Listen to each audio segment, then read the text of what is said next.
Assalamualaikum. My name is Neha Banu and today the topic of my presentation is geriatric dementia. Actually, geriatric dementia is the dementia in older age. Actually, dementia is a syndrome in which there is a deterioration in memory, thinking, behavior, and the ability to perform everyday activities. Although the dementia mainly affect older people, but it is not a normal part of aging. Worldwide, around 50 million people have dementia, and there are nearly 10 million new cases every year. Alzheimer's disease is the most common form of dementia and may contribute to 60 to 70% of the cases. Actually, dementia is one of the major causes of disability and dependency among older people worldwide. Dementia has a physical, psychological, social, and economical impact not only on people with dementia but also on their careers, families, and social at large. Now comes to the causes of dementia. That includes Alzheimer's disease, vascular dementia, Parkinson's disease, frontal temporal dementia, normal pressure hydrocephalus, that is NPH, dementia with Lewy bodies, anxiety, and depression. Now move to the symptoms of dementia. Number one is recent memory loss. A sign of this might be asking the same question repeatedly. Second one is difficulty completing familiar tasks. For example, making a drink or cooking a meal. The third one is problems communicating. For example, difficulty with language, forgetting simple words or using the wrong words. Fourth one is disorientation. For example, getting lost on a previously familiar street. The fifth one is problems with abstract thinking. For example, dealing with money. Next one is misplacing things. For example, forgetting the location of everyday items such as keys or wallets. Loss of initiative, showing less interest in starting something or going somewhere.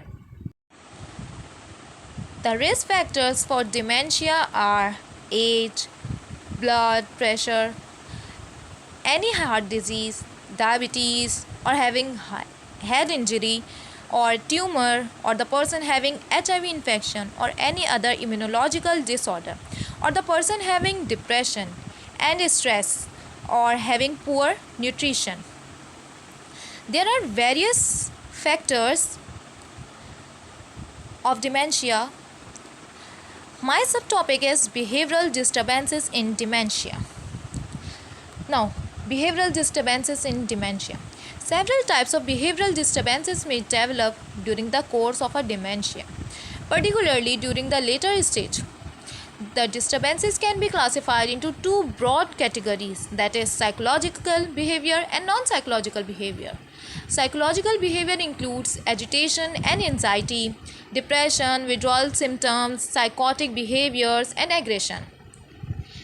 Agitation and anxiety are often managed best with non-pharmacological treatment. Pharmacological intervention are appropriate when non-drug therapies are unsuccessful or the behavior is severe.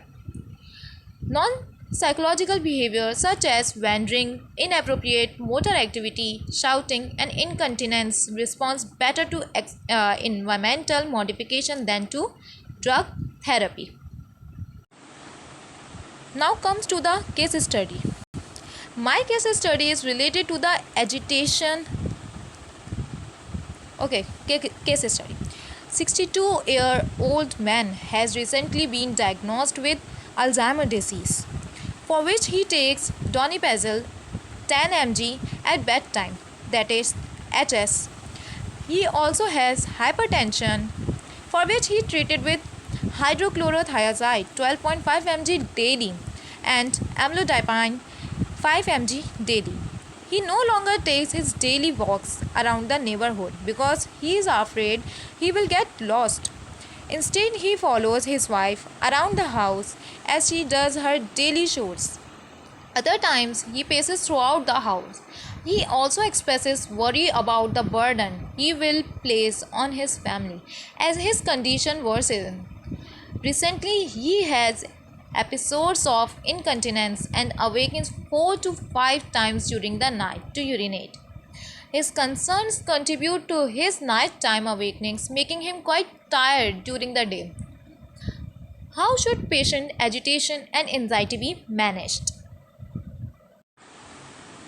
As we will follow the SOAP note, the subjective is that a 62 years old man recently diagnosed with Alzheimer's disease and he also have hypertension. As there is no objective because there is no vitals. Assessment. Agitation and anxiety are common problems in the early stages of dementia. Patients are aware of their progressive cognitive decline and have sufficient insight to understand the consequences. Patient shadowing of his wife and pacing throughout the house are examples of agitated behavior. Patient is exhibiting anxiety as evidenced by his worry about placing a burden on his family. His poor sleep is due to both nocturia and anxiety. Now comes to the plan. His behavior should first be addressed with non-pharmacological treatments. Although patient has been taken hydrochlorothiazide without any difficulty, but he may no longer recognizing the cues to urinate. The drug should be discontinued if his blood pressure rises, and amlodipine dose can be increased in order to manage the hypertension. Patient shadowing and pacing shows unfocused behavior, so the patient wife can give him simple tasks to perform such as drying dishes, folding, laundry, or simple gardening. She also accompany him to the walk so that his fear of getting lost will be decreased. But if these non-pharmacological treatments are not successful, then we should go to the pharmacological treatment, because as first line is not working, now comes to the pharmacological treatment. Here we can use benzodiazepine, that is the most commonly used anxiolytic drug for insomnia and anxiety, but it has several side effects in elderly patients, including confusion, ataxia, and falls. So we don't use benzodiazepine in elderly patient. Rather than we use trazodone, that is a sedative antidepressant and effective for insomnia and agitated behavior in patient with Alzheimer's disease. Treatment is started at 25 mg at bedtime and may be increased to the dose of 250 mg per day in divided doses. Another alternative treatment is buspirone, which does not have side effects like benzodiazepines. Dosage begin at 5 mg 3 times daily and may be increased up to 15 mg 3 times daily. However, buspirone requires 3 to 4 weeks to become fully effective to manage patient.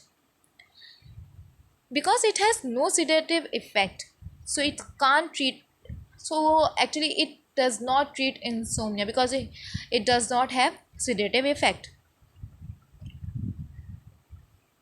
Another drug, citalopram, has been shown to reduce agitated behavior in people with dementia and could be used. If the non-drug strategies are ineffective in reducing patient insomnia and agitation, trazodone should be initiated at a dose of 25 mg bedtime, and it may increase up to 25 mg per day at 5 to 7 day intervals up to 100 mg. Dose above 100 mg per day should be split into 2 daily doses. That's all about my topic, that is behavioral disturbances in dementia. Further subtopics is explained by my group mates. Thank you and Jazakallah for your cooperation.